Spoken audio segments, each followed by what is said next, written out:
Hi, so the first thing to do is to check that the audio inspector is set up properly. So we go to plugins and we go to audio and we check that the SweejTech audio inspector has been enabled.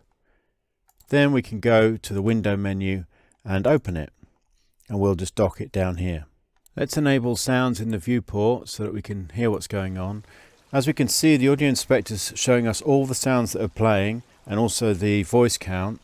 We can tidy up this view a little bit if we go to the editor preferences and we find SweejTech audio inspector, and what we can do here is hide virtualized sounds. The other thing we can do here is to vary the update interval. The default is 100 milliseconds, but setting a slower update interval can make the readout easier to read when there's lots of things going on. And don't forget, you can also press the pause menu on your keyboard to freeze the game, and this will hold the current display of the audio inspector.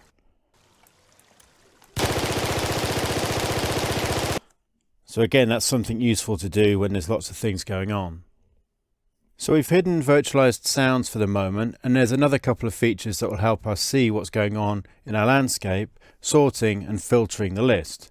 So each column enables sorting, and you can secondary sort by shift and clicking on the columns. So for example, you might initially want to sort by sound class and then by name. One of the most powerful aspects of the audio inspector is the ability to filter sounds displayed through text or string searches in the filter bar. With a consistent approach to file naming, this can help you quickly track down and isolate potential issues.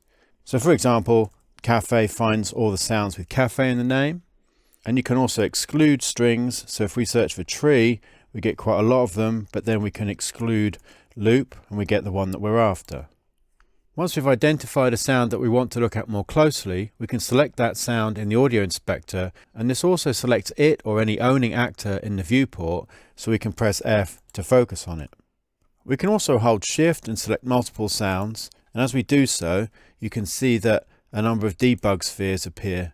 Back in the editor preferences, we've got some options for what these debug spheres can illustrate.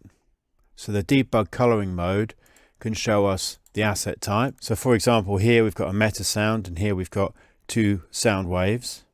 The debug spheres can also show us whether things are occluded, and this also counts for when we're actually playing live in the game.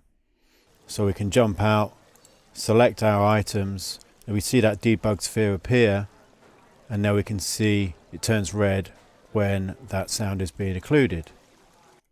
For the volume dB debug coloring mode, we'll see the debug spheres colored green for less than -12 dB, yellow for -12 to -6 dB, and red for anything above -6 dB. And this aligns with the colors of the values in the volume column when that's in VU meter mode.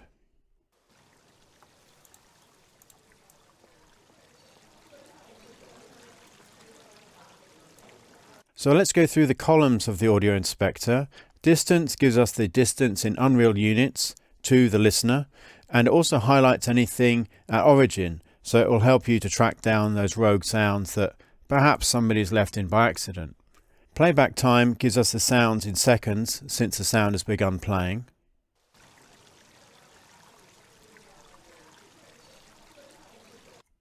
And volume dB is the current volume value being applied to the sound. In other words, the result of any volume multipliers that have been applied along with attenuation. The difference here is that the normal 0 to 1 range that you might be used to in Unreal Engine is being displayed in a slightly more useful dB full scale. If we focus on the fountain, we can give this a volume multiplier of 1, and if we're within that inner sphere, we'd expect to see this volume of dB of 0.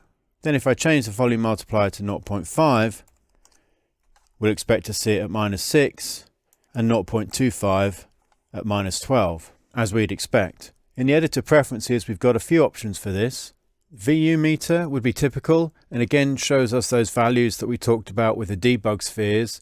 Less than -12 dB is green, -12 to -6 is yellow, and anything above -6 is red. Or the values can be colored by relevance, which displays the volume in discrete color tiers. Grey is anything below -18, blue is up to -12, yellow up to -6, green up to 0, and white anything above 0 dB. The amplitude and max amplitude columns are really handy, since these are live metered readings. The max amplitude is especially useful since it will hold the highest amplitude that a specific sound reaches.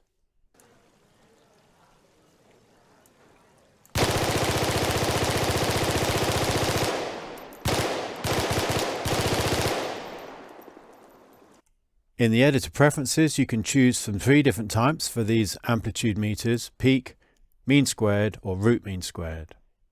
The next 3 columns, sound class, bass sound mix, and attenuation, tell us the asset types that are assigned to each sound, and if the sound belongs to a blueprint, then the owner column also gives us the name of that blueprint, which is very handy, because along with the name column, the useful thing here is that we can shift and double click to locate the assets in the content browser, or double click to open them directly in their appropriate asset editor. For example, these trees are playing this meta sound, which is assigned to this sound class, has this bass submix, and this attenuation. And its owner is the BP tree.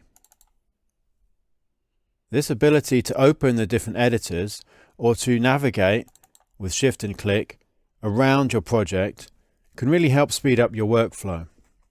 The occlusion volume attenuation column tells us how much any occlusion is affecting the volume and the sound, and similarly the occlusion low pass filter tells us the frequency of the low pass filter being applied to the sound due to occlusion. In the editor preferences, again, we've got a couple of options for this. We can either show whether the sound is occluded or not occluded, and that shows up as pink or green debug spheres, or we can show the amount occluded. So if there is an occlusion interpolation time, such as on this fountain over here, we'll see that changing over time. So I'm just going to search for the fountain so that we can focus on it a little bit more. So there it is selected, so we can see that debug sphere. And what we're looking at is in these columns here, the occlusion, volume, attenuation, and the low pass frequency. What we should see is those changing over time as that interpolation works through and the sound is filtered. You can show and hide different columns depending on what you're focused on at the current time. And if we look at the final 3 columns, they're fairly self-explanatory. So we've got azimuth, which is the azimuth relative to the listener, and the elevation relative to the listener, and the priority of the sound itself. So that's a really quick roundup of the audio inspector, but hopefully you can see that there's lots of functionality here to really help speed up your workflow.